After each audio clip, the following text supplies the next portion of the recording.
Hello, Maverick Traders. This is Rob Reinhold, and check out that date. We are right at the end of the year. We've got a few more weeks, and then we close the books, and we look forward to 2025. Let's jump into it. In this session, we're going to be going through the news of the week. We're going to take a look at all the numbers. Then we're going to go through the market. We're going to score everything from a +3 to a -3. And we're going to focus our most bullish trades on +3 sectors and our most bearish trades on our negative sectors. Disclaimer. This video was created for professional stock and option traders. Maverick Trading is a proprietary trading firm that employs professional traders around the world. Our traders trade firm capital and keep 70 to 80% of profits they generate. All trades and analysis in this video are for professional traders only. If you are interested in becoming a professional trader for Maverick, click the apply button in the video description. Let's get ready for the week. Before we jump into it, let's talk about our trading summit next spring. So it's going to be April 26th and 27th, the last weekend in April. If you haven't been to one of our summits before, we've been on a break since COVID. We've had one or two since then, but we're full in now. It's going to be at the Luxor Hotel and Casino in Las Vegas.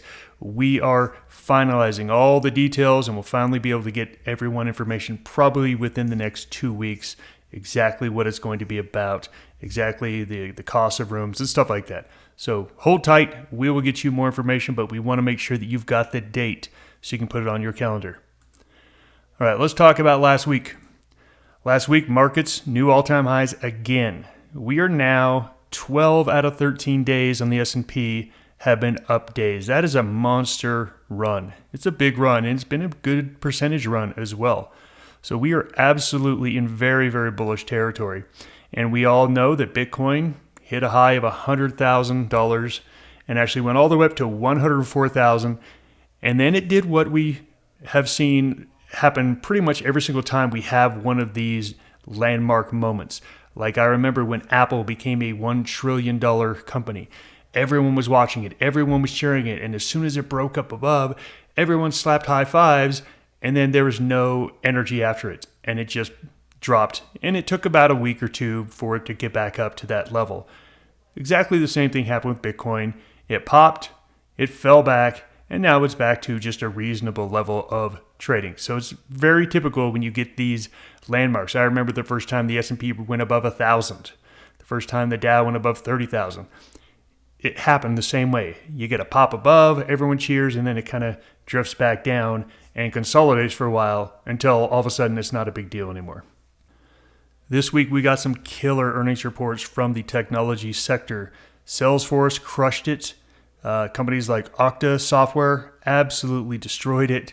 And things like Pure Storage, Marvell. So look, if there was any reason to doubt that things can't go higher, these were all stocks that had doubled, maybe even tripled. And yet they were still able to post really big gains off of earnings announcements. So again, everything is bullish right now. Everything's bullish. If you aren't bullish, it's a you problem. It's definitely a you problem. And again, I've been pounding on you all the way since April. This is bullish. This is bullish. Stay bullish. Let's take a look at the calendar this last week. And I really want to take a look at two things. Manufacturing. We had manufacturing reports. The ISM manufacturing was better than expected. But then on Wednesday, the services PMI was worse than expected. Now, the services PMI is 2/3 of the economy. So this was the bigger one. And you can see we saw a drop much lower than expectations. But it is still growth, and the market didn't seem to care about it. So manufacturing is getting a little bit better. Physical manufacturing, services manufacturing, a little bit worse. Mixed bag here. Then we got the JOLTS job openings, bigger than expected. And then we also got the payrolls report of 227,000 jobs. Big jump. Now look, this was a revision from last month. Last month we had a very disappointing report. It ended up being like 18,000 jobs. But that was from the hurricanes, the two big hurricanes that came through and caused massive amounts of damage. So we were going to pick up some of those jobs that should have been created in October. We picked them up in November. If you take a look at the average, so 227,000 this month, 36,000 last month, that's about 130,000 jobs divided by 2. That's exactly where we've been. We did get a small tick up in the unemployment rate, but we also got a tick up in average hourly earnings. So overall, this is showing that employment is still fine. It's not great, it's fine. Manufacturing is still fine. So the market says, hey, if everything's fine, then we're looking forward to greener pastures.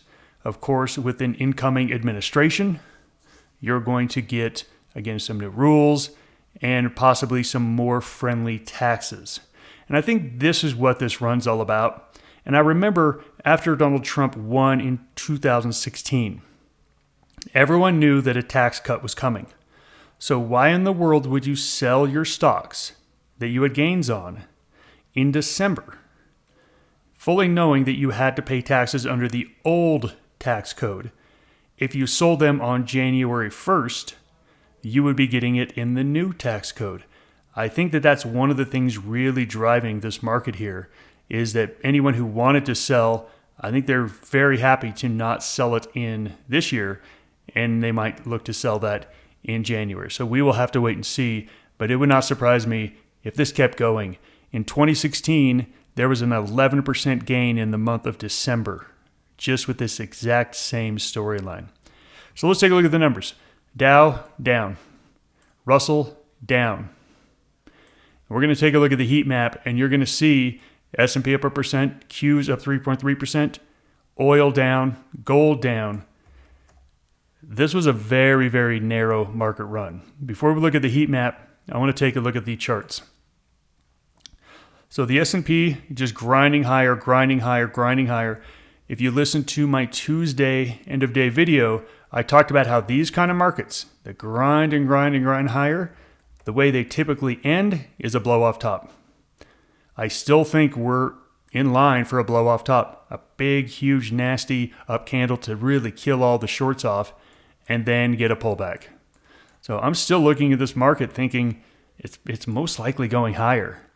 Taking a look at the Qs have a ton of momentum right now. This candle, if we had a couple more hours open, this might have been the blow off top candle. We are definitely moving into areas where we're likely to see that kind of activity. So as you can see, I'm incredibly bullish, but once I see that blow off top, I'm then going to be very much like, oh, there's a big pullback coming. So as you can see, it's kind of an interesting situation to be in, where you're super bullish, but you know that there's a pretty big pullback on the horizon, but you'll probably get more bullish action until then. This is where, again, shorter term trading is great, and going out longer term, going out 3, 4, 5 weeks on things. So look, no one knows what's going to happen, but that's what I'm seeing in the charts here.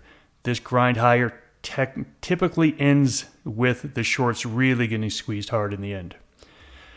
I want to spend just a second on this heat map because look at this. It is mostly red. It's mostly red. And when we take a look at the sector returns, there were only 3 sectors that were positive this week.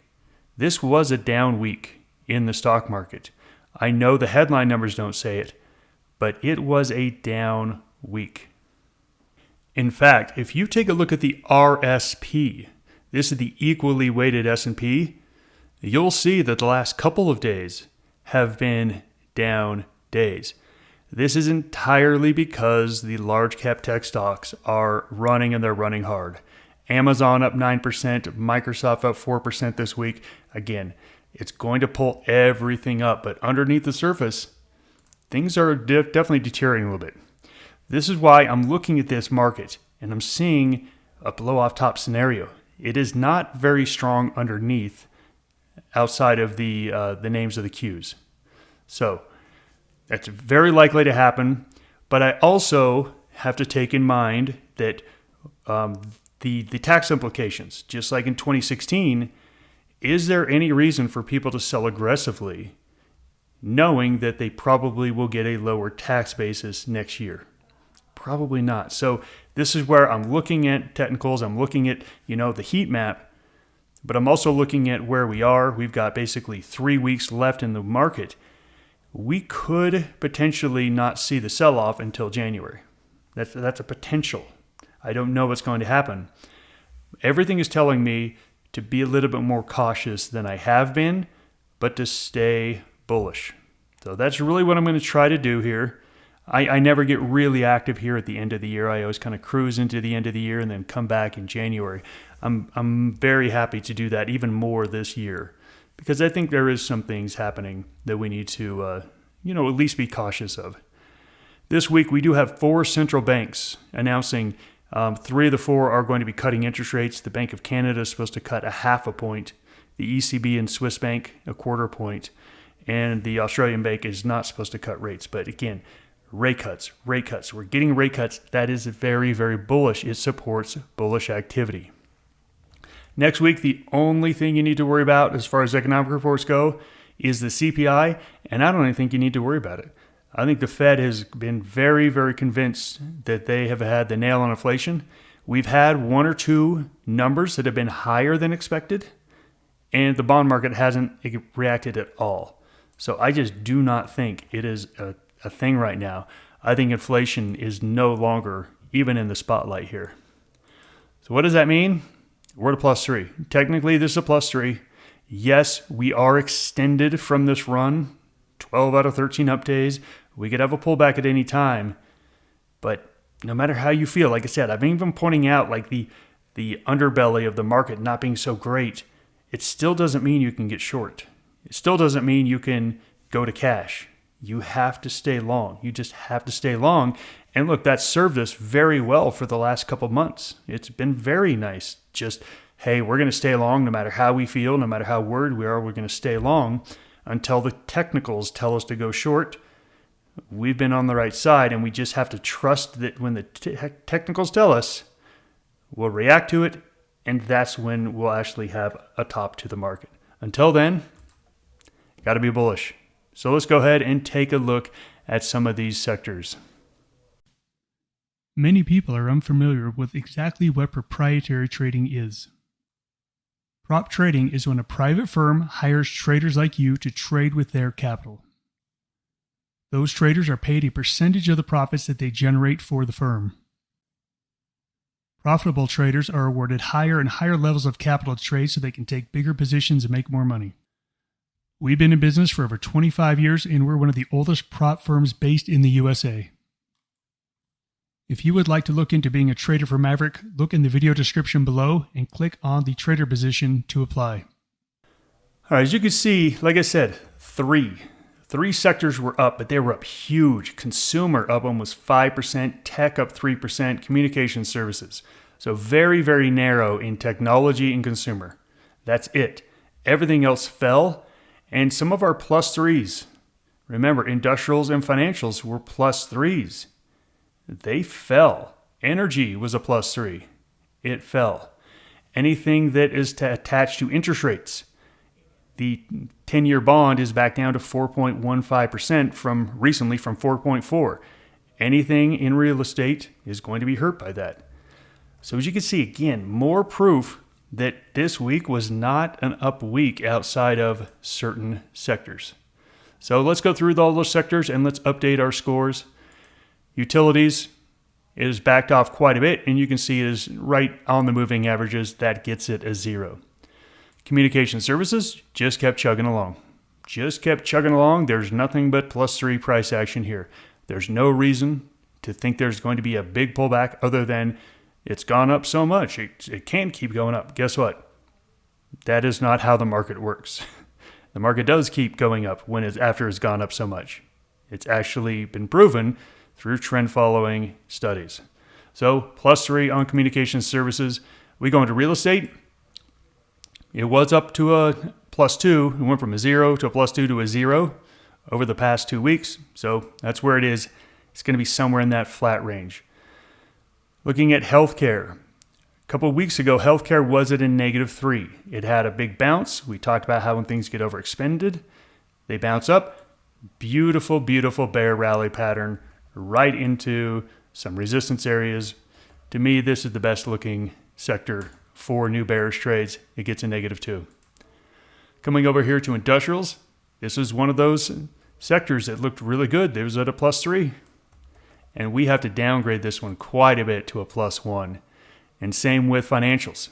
Financials were looking really good, and we've now pulled back to the 20-day moving average, and not just pulled back, but had really lousy bounces. Remember, the last 2 days have been up days for the stock market, and the financials are not bouncing at a support level. That's a little warning sign that they're not as strong as they used to be, so we're going to be downgrading them as well.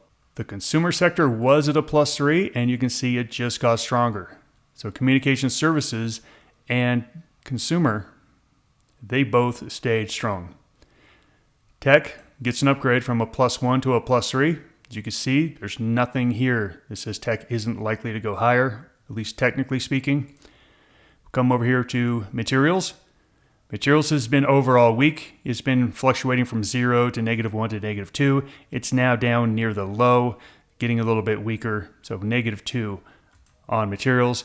And this is the big turnaround. This was the biggest mover from 2 weeks ago, the last time we held the trading room.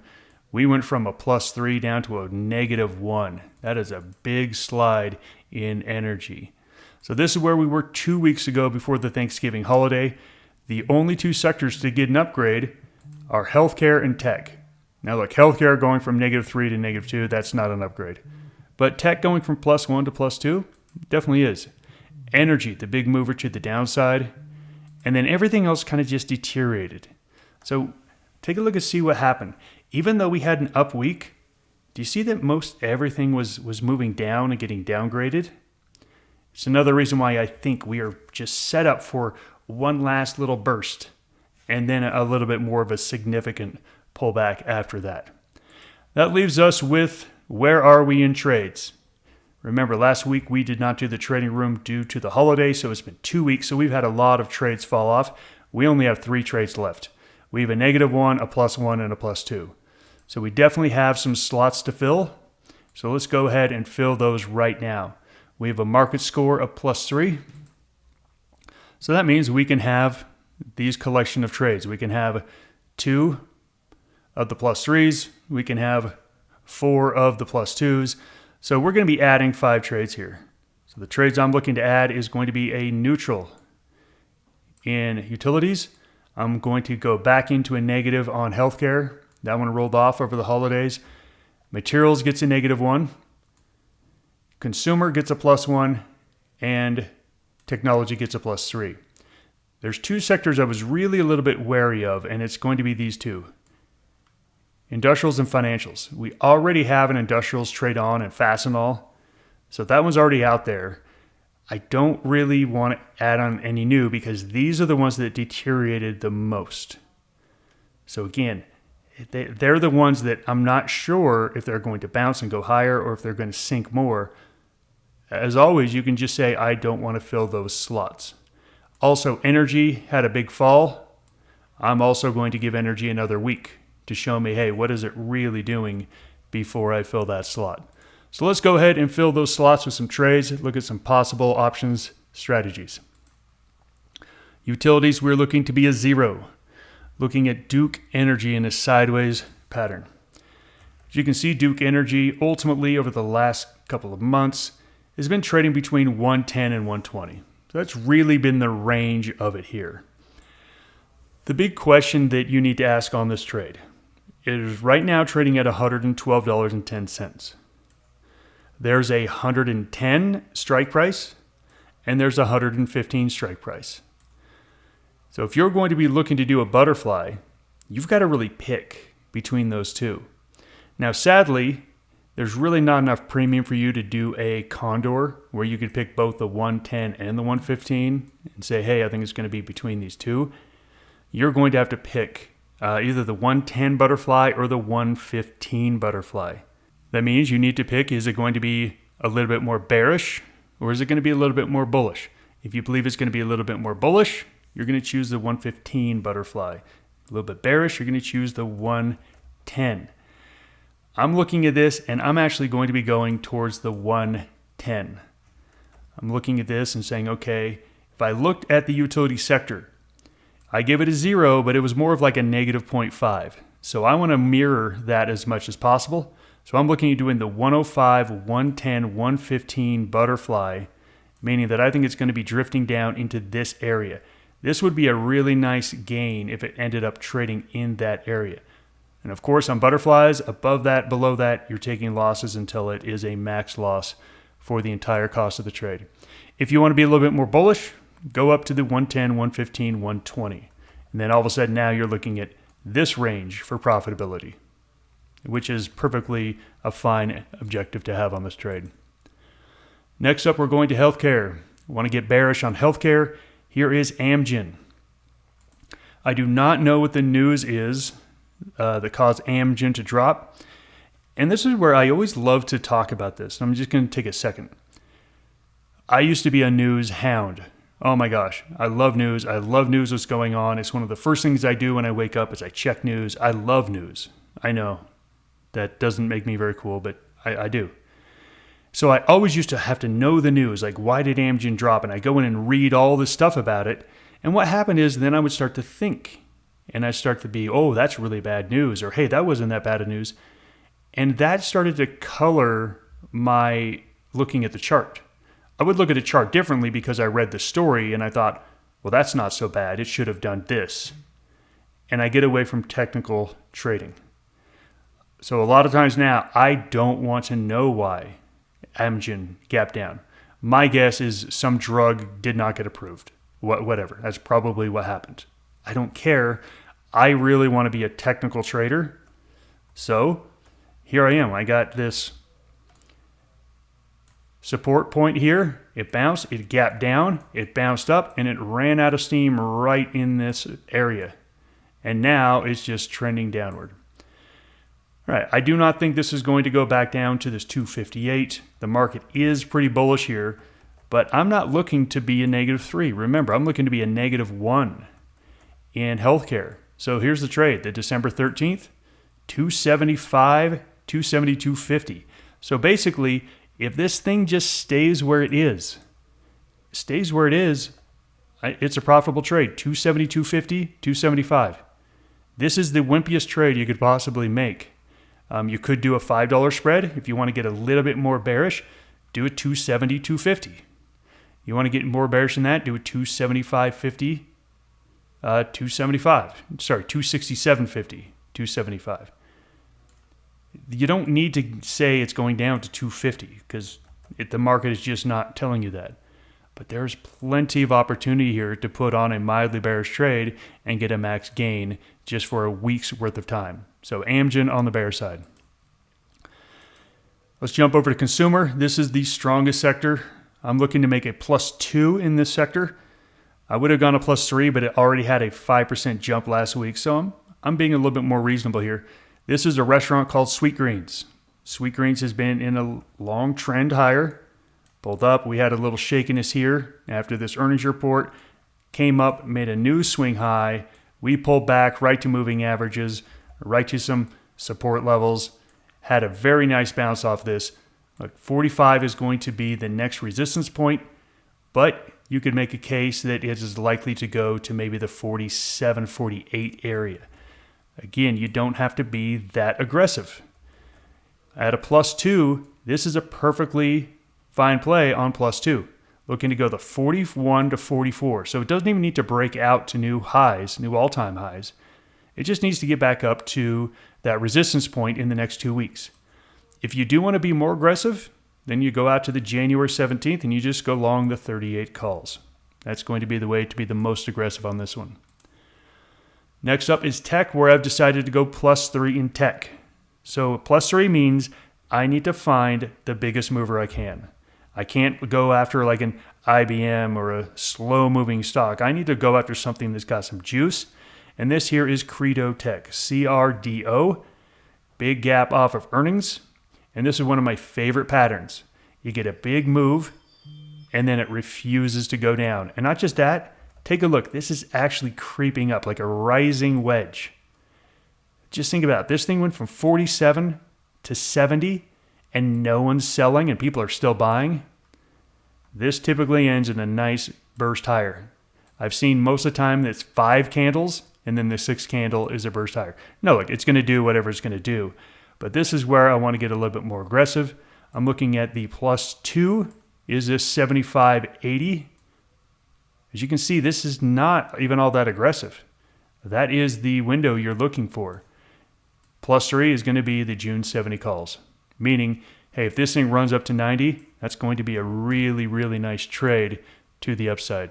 Credo Tech, again, looking for a swing for the fences kind of trade. That's what +3s are. And last one is materials. We're also looking to be a -1 on this. This is TECK, Tech Resources. It has been weak. It has completely ignored this market rally. It completely ignored who won for president. It doesn't care. It's just going lower. So as you can see here, starting to weaken here.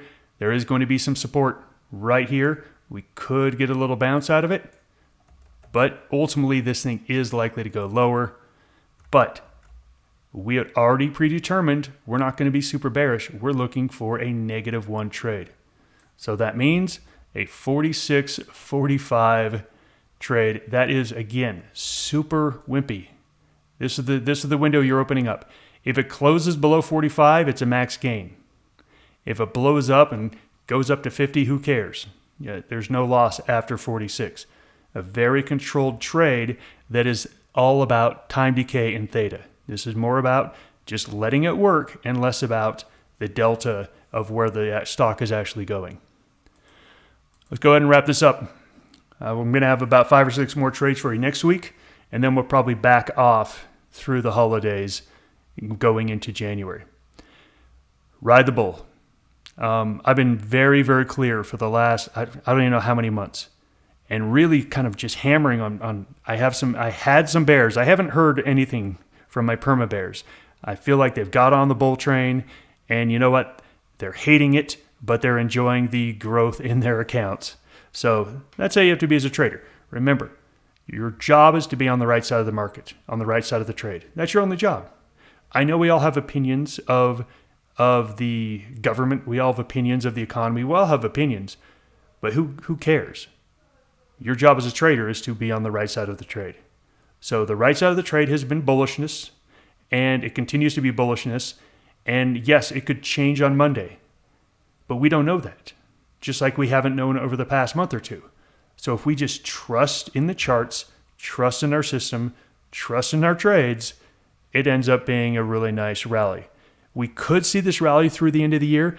If we were in a different period of time, I would be much more, hey everyone, I'm seeing some underlying deterioration. We need to be very cautious here. I'm very torn between the two. I'm torn between the deterioration I'm seeing, but then understanding that the last 2 weeks of the year are typically very bullish.